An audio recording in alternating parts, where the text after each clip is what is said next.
अंधे बाबा अब्दुल्ला की कहानी। कृपा कर हमारे चैनल जंगल सफारी को सब्सक्राइब जरूर करें, धन्यवाद। बाबा अब्दुल्ला ने कहा कि मैं इसी बगदाद नगर में पैदा हुआ था। मेरे माँ बाप मर गए तो उनका धन उत्तराधिकार में मैंने पाया। वह धन इतना था कि उससे मैं जीवन भर आराम से रह सकता था, किंतु मैंने भोग विलास में सारा धन शीघ्र उड़ा दिया। फिर मैंने जी तोड़कर धनार्जन किया और उससे 80 ऊँट खरीदे।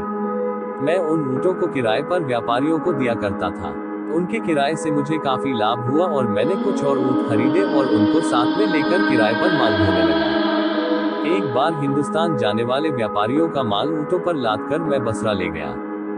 वहां माल को जहाजों पर चढ़ाकर और अपना किराया लेकर अपने ऊँट लेकर बगदाद वापस आने लगा।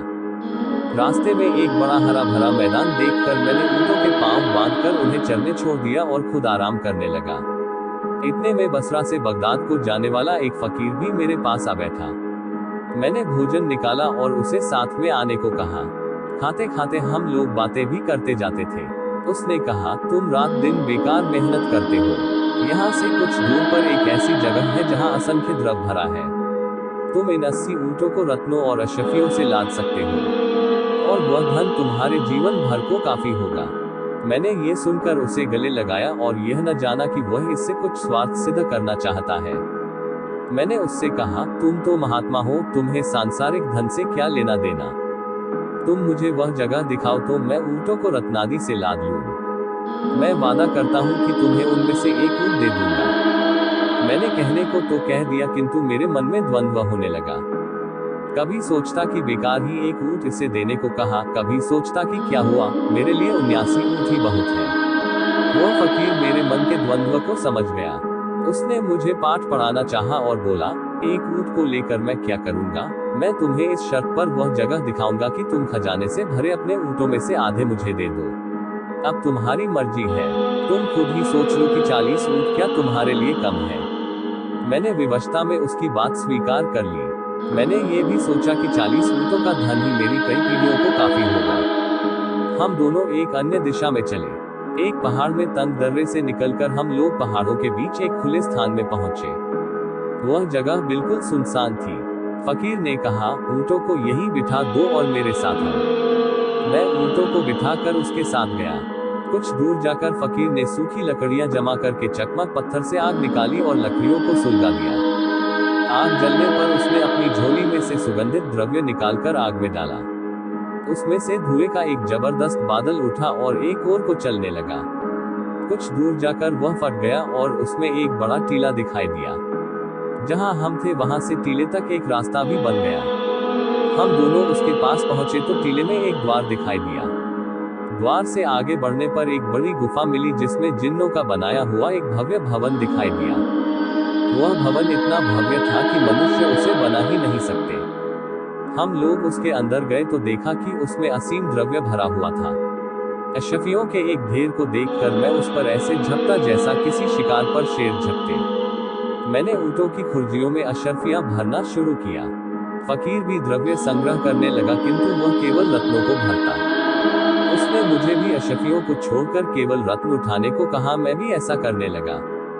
हम लोगों ने सारी खुर्जियां बहुमूल्य रत्नों से भर ली। मैं बाहर जाने ही वाला था कि वह फकीर एक और कमरे में गया और मैं भी उसके साथ चला गया। उसमें भांति भांति की स्वर्ण निर्मित वस्तुएं रखी थी। फकीर ने एक सोने का संदूकचा खोला और उसमें से एक लकड़ी की डिबिया निकाली और उसे खोलकर देखा।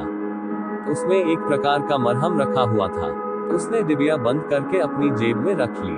फिर उसने आग जलाकर उसमें सुगंध डाली और मंत्र पढ़ा, जिससे वह महल गायब हो गया और वह गुफा और टीला भी गायब हो गया जो उसने मंत्र बल से पैदा किया था।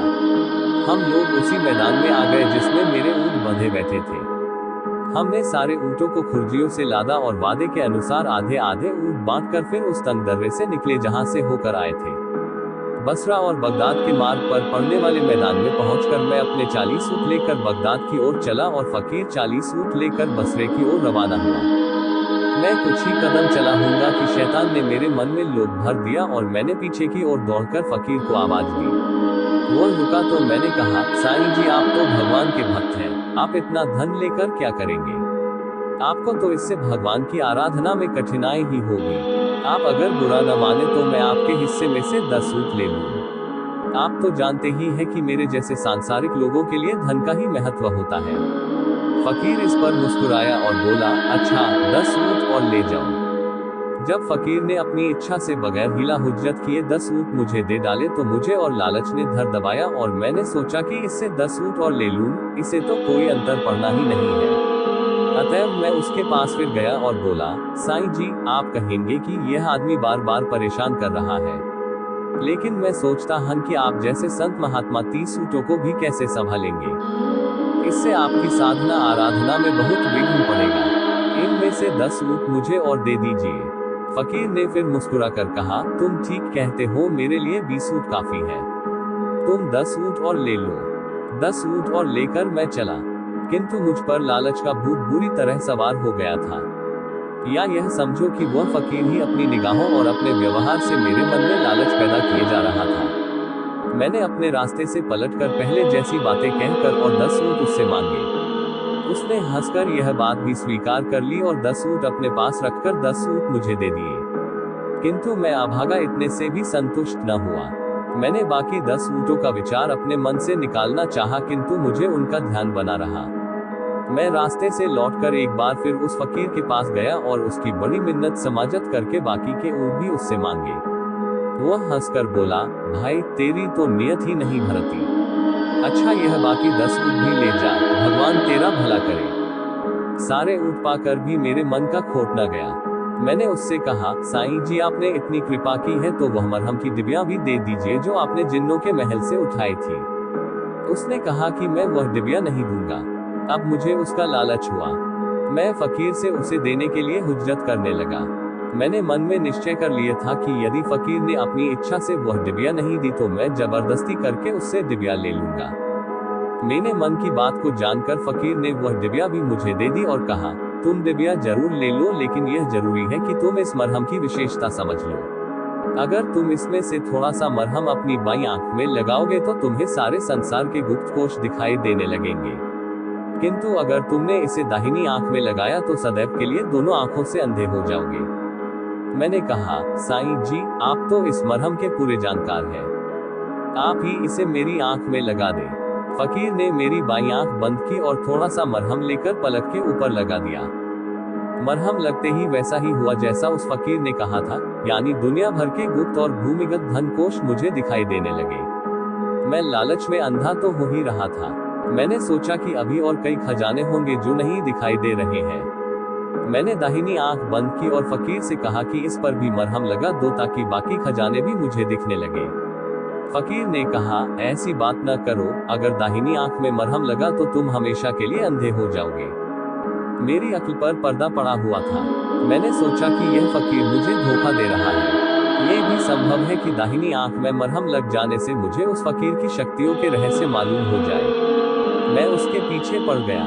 वह बार बार कहता था कि यह मूर्खता भरी जिद छोड़ो और मरहम को दाईं आंख में लगवाने की बात न करो, किंतु मैं यही समझता कि वह स्वार्थवश ही मेरी दाईं आंख में मरहम नहीं लगा रहा है। मैं बराबर उससे कहता रहा कि दाहिनी आंख में मरहम लगा दो। उसने मुझसे कहा, भाई तू क्यों जिद कर रहा है? मैंने तेरा जितना लाभ कराया है, क्या उतनी ही हानि मेरे हाथ से उठाना चाहता है?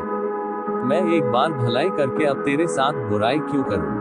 किंतु मैंने कहा, जैसे आपने अभी तक मेरी हर एक जिद पूरी की वैसे ही आखिरी जिद भी पूरी कर दीजिए। अगर इससे मेरी कोई हानि होगी तो मुझी पर उसकी जिम्मेदारी होगी, आप पर नहीं। उसने कहा, अच्छा तू अपनी बर्बादी चाहता है तो वही सही। ये कहकर उसने मेरी दाहिनी आंख की पलक पर भी उस मरहम को लगा दिया। मरहम लगते ही मैं बिल्कुल अंधा हो गया। मुझे अपार दुख हुआ, मुझे अपनी मूर्खता याद न रही। मैंने फकीर को भला बुरा कहना शुरू किया और कहा, अब ये सारा धन मेरे किस काम का? तुम मुझे अच्छा कर दो और अपने हिस्से के 40 ऊंट लेकर चले जाओ। उसने कहा, अब कुछ नहीं हो सकता, मैंने तुम्हें पहले ही चेतावनी दी थी। मैंने उससे और अनुनय विनय की तो वह बोला, मैंने तो तुम्हारी भलाई का भरसक प्रयत्न किया था और तुम्हें हमेशा सत्परामर्श ही दिया था, किंतु तुमने मेरी बातों को कपटपूर्ण समझा और गलत बातों के लिए जिद की। अब जो कुछ हो गया है वह मुझसे ठीक नहीं हो सकता, तुम्हारी दृष्टि कभी वापस नहीं लौटेगी। मैंने उससे बहुत ही गिड़गिड़ा कर कहा, साईं जी, मुझे अब कोई लालच नहीं रहा। अब शौक से सारी धन संपदा और मेरे सभी 80 ऊंट ले जाए, सिर्फ मेरी आंखों की ज्योति वापस दिला दीजिए। उसने मेरी बात का कोई उत्तर नहीं दिया, बल्कि सारे ऊंट और उन पर लदी हुई संपत्ति लेकर बसरा की ओर चल दिया। ऊंटों के चलने की आवाज सुनकर मैं चिल्लाया, साईं जी, इतनी कृपा तो कीजिए कि इस जंगल में इसी दशा में न छोड़िए, अपने साथ लिए चलिए। रास्ते में कोई व्यापारी बगदाद जाता हुआ मिलेगा तो मैं उसके साथ हो लूंगा। किंतु उसने मेरी बात न सुनी और चला गया। अब मैं अंधेरे में इधर उधर भटकने लगा। मुझे मार्ग का भी ज्ञान न था कि पैदल ही चल देता। अंत में थक कर गिर रहा और भूख प्यास से मरणासन हो गया। मेरे सौभाग्य से दूसरे ही दिन व्यापारियों का एक दल बसरा से बगदाद को जाते हुए उस मार्ग से निकला। वे लोग मेरी हालत पर तरस खाकर बगदाद ले आए। अब मेरे सामने इसके अलावा कोई रास्ता नहीं रहा कि मैं भीख मांगकर पेट पालूं। मुझे अपने लालच और मूर्खता का इतना खेद हुआ कि मैंने कसम खा ली कि किसी से तब तक भीख नहीं लूंगा जब तक वह मेरे सिर पर एक धौल न मारे। इसीलिए कल मैंने आपसे धृष्टता की थी। खलीफा ने कहा, तुम्हारी मूर्खता तो बहुत बड़ी थी, भगवान तुम्हें क्षमादान करेंगे। अब तुम जाकर अपनी सारी भिक्षुक मंडली को अपना वृतांत बताओ ताकि सभी को मालूम हो कि लालच का क्या फल होता है। अब तुम भीख मांगना छोड़ दो। मेरे खजाने से तुम्हें हर रोज 5 रुपए मिला करेंगे और यह व्यवस्था तुम्हारे जीवन भर के लिए होगी। बाबा अब्दुल्ला ने जमीन से सिर लगाकर कहा, सरकार क्या